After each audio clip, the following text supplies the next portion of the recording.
Ahoy everyone! Today we're setting sail for portfolio.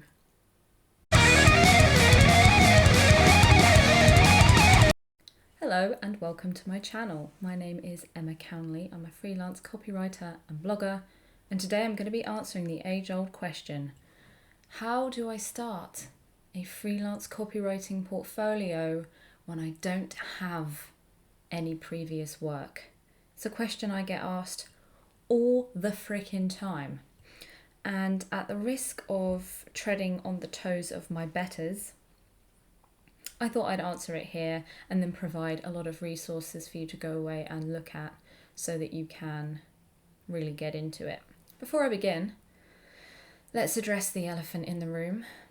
Yes, today I'm dressed like Paul from Tekken. Didn't plan it.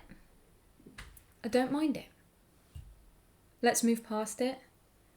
And no jokes in the comments, please.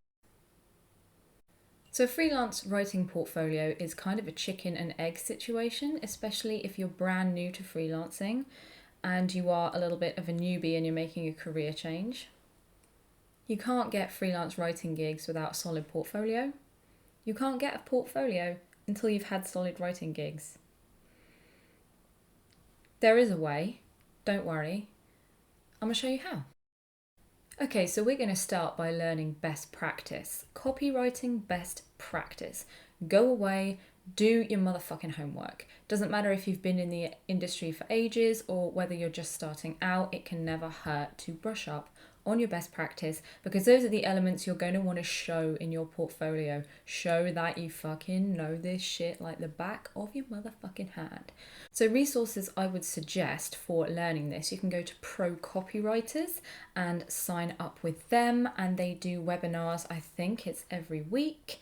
There's a different person usually hosts it, and they are sharing intel on all the copywriting best practice niches, so you can get yourself swatted up there. I'd also recommend Copyblogger. That's what I started out on 9 years ago, way back in the day. That's how I learned how to do copywriting best practice, so that's really fucking useful.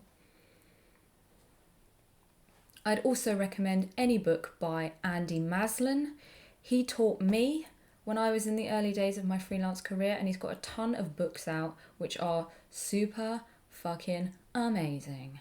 Not only that, my friend Glenn Fisher and his Art of the Click book is very popular among freelancers of all experience levels. So those are a couple of things you can go away and look at to brush up on best practice so that you know that your portfolio is fucking solid before you even begin.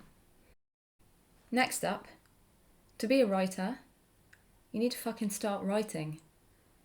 There is no such thing as an aspiring copywriter. If you're writing, you are a writer. End of.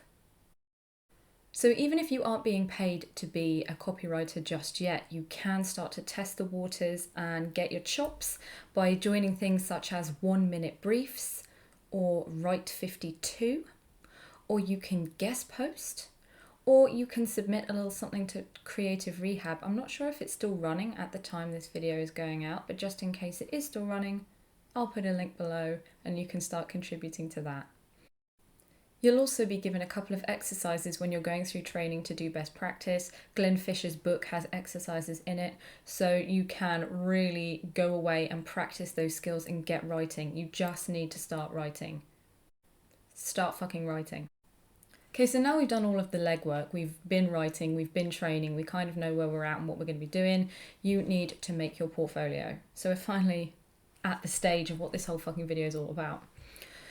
So if you don't have any previous work that you can use, what I would recommend is that you make a selection of mock pieces based on the types of work you want to do and the industries you want to work in. Really, you're only gonna need 4 or 5 pieces. Do not do a fucking massive portfolio and take 20 years to do it, because you'll never get it done. The important thing is to get it done, get it uploaded, get it sorted. If you don't have design skills to put your copywriting into context, you can use a website such as Canva. Is really easy to use, and it will help you mock up something like a print ad or a direct mail letter or a little mini advert or whatever it is you're trying to write. You can drop your copy into there and it's quite easy to drag the elements around. I use it quite frequently. And then you can download a PDF or a high quality image and just make a couple of really sexy pieces.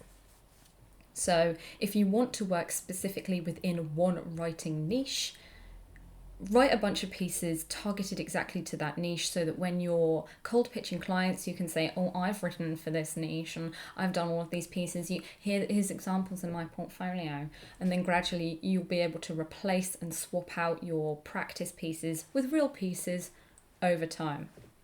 I'd also, again, recommend writing for fun, doing a blog on your freelance writing website and writing for Write 52 or guest posting in other places so that you can put that in the portfolio and say, oh, I was featured on this website, here's a link, blah, blah, blah, blah. I've been hired off of the back of stuff like that before, so that's always a really great idea to do as well.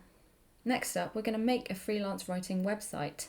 I would highly recommend Jordan McKell's videos on this. She goes into how to create a portfolio and a website with no experience. So I'll include a bunch of resources for her below.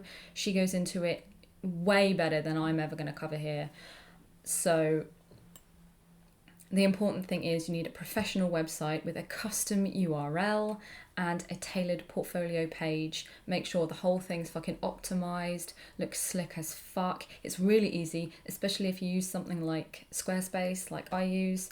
It's super easy just to do everything yourself without having to worry about being good at designing websites and being a developer and all that crazy shit, which basically I know absolutely nothing about and will probably end up killing the world if I tried to do anything technological at all.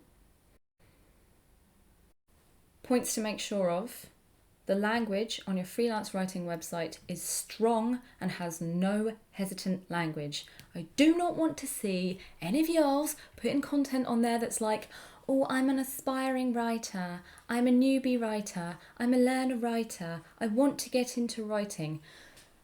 If I see that, I'm coming for you. You are a writer. No client is going to want to hit your site with a view to hiring you for a job and see that you're an aspiring writer or a wannabe writer.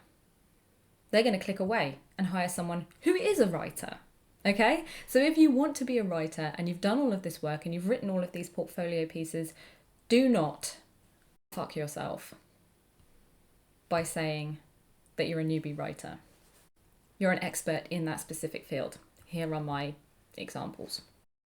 I'd also recommend adding a blog to keep generating new content within your area, to keep writing. It's almost like marketing for yourself, and you can keep publicizing it and getting people to come in and visit your site all the time and keep that traffic flowing and keep ranking nicely on Google. I've done a whole video on it, which I'll link for you, just so that you can really get into that and find out the benefits of blogging for your business. But I would recommend that as well. I've been hired based on content I wrote for my blog on my website.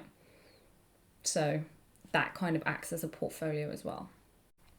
Don't forget to add that shit to your LinkedIn as well if you're going to be writing on your blog, and maybe put a little bit of that on Twitter. I don't know. Just shout about your shit.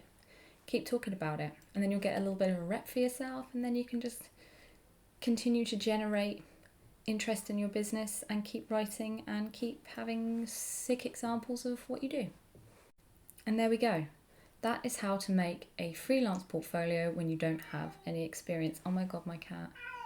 I'm sorry.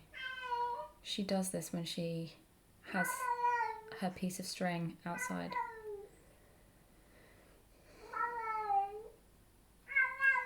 It's gonna be such a problem. 5 hours later. Let's just end this video before she starts up again or comes in here with the piece of string trying to fucking show it off. If you have any questions about anything I talked about here today, you can leave a comment in the comment section below, or you can find me on Twitter at @EJCownley, and I'll happily chat with you there. Until then, I'll see you back here, same time, same place, in 2 weeks for more Kiss My A's. Take care. Peace out.